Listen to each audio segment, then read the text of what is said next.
100 days. 100 days to save this country. As you've watched the attempted destruction of this great nation, yes, I said great nation, you probably felt like you were watching violence play out in a third world country, that this kind of thing doesn't happen in the United States. Well, I've got news for you. Elect the wrong person and it's coming to your city. As this plays out with 100 days left before the presidential election, the question is simple. Do you want someone to fight for the peaceful America you lived in? One who respects law and order? Or do you want to chart a different course for America and continue to descend into the depths of despair and darkness? I want you to think about your life 1 year ago. The economy was soaring. You had a job if you wanted one. You could pack your kids in the SUV and take a vacation if you wanted. You could go to sports events, concerts, and enjoy the fruits of your labor unhindered. On a lazy July summer night like tonight, you might have a barbecue, turn on some music. Not anymore. The question now, is it safe? Will my family be safe? Will I be able to protect myself, my business, my property? Will I get into trouble if I exercise my Second Amendment right to defend myself and my property? The man who wants to run this country, who is watching the same videos that you are, calls these rioters and looters peaceful protesters, asserting that they have a First Amendment right to assemble. Let me tell you, most of them are anything but peaceful. They are violent anarchists, criminals, arsonists, looters, haters.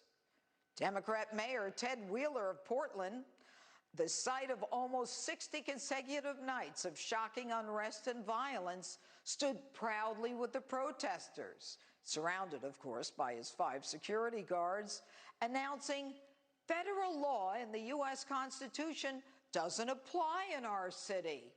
He's all good with the nonstop effort to destroy federal property and the violence that occurs to federal officers protecting it. Nancy Pelosi calls these federal agents stormtroopers, a hateful reference to Nazi Germany. She says the stormtroopers are harassing the protesters. A primer, Mr. Mayor and Madam Speaker. 40 United States Code, Section 1315, requires the Department of Homeland Security to protect buildings, grounds, and property owned, occupied, or secured by the federal government. It also requires that they enforce federal laws, carry firearms, and make arrests without warrants for any offense against the United States. The federal courthouse in Portland has been targeted by arsonists and vandals, literally trying to break into it to burn it down. Now, assaulting federal officers in the process of doing that same thing. The Department of Homeland Security sent several dozen agents who are not trying to be local police, simply to protect their property. The local police themselves are incredibly frustrated because their hands are tied by this leftist mayor. They tweet reports every day of incendiary and inflammatory materials being used by the anarchists and the attempted breaching of the fence, as well as the throwing of projectiles by the protesters. The Portland police have documented this, but have not been permitted to make one arrest. If a federal agent identifies someone, though, who's thrown a device and sees that person when the crowd starts to break up, they have the absolute right to follow and the probable cause to arrest that person for a federal crime. They are not doing local law enforcement's job. They are there to protect against vandalism and destruction of a federal building. This is done throughout the nation and is unquestionably constitutional. It is an example of federal supremacy, where the Constitution and federal laws generally take precedence over state laws and state constitutions, and definitely precedence over dingbat mayors like Wheeler. Now, this operation is totally different from Operation Legend, named after 4-year-old Legend Taliaferro, shot while he was sleeping in his own home, in his own bed. This is a surge of federal law enforcement officers already in American communities plagued by violent crime. In cities like Chicago, over 400 people were murdered so far this year, 50% increase over last year. 2,000 people shot so far this year in one city. Now, this operation is nothing new. There are joint task forces between local and federal agencies that have been in operation for decades and are commonplace throughout the nation. As DA, my office coordinated with the FBI, the ATF, the DEA on joint task forces, including the Joint Terrorism Task Force, to combat gang, gun, terrorism, and drug crimes. We didn't need anyone's permission to fight crime. That Chicago's Mayor Lori Lightfoot would resist such assistance for so long as people died proves she's more interested in politics than people. Now, this effort is not about the rioting Operation Legend. It's about saving lives, coordinated by the United States Attorney. There doesn't need to be a formal invitation for these task forces to continue to work cooperatively. That's what mutual assistance is. So, what is the man running for president opposite Donald Trump doing during all of this? Bunker Joe is hunkered down in his basement, scared of his own shadow, afraid to come out, only willing to speak from a script, and certainly not willing to answer any questions, hiding, leading a campaign of lies to promote his candidacy, but never allowing anyone to question him. No surprise, it doesn't appear the man has the capacity to even respond to questions.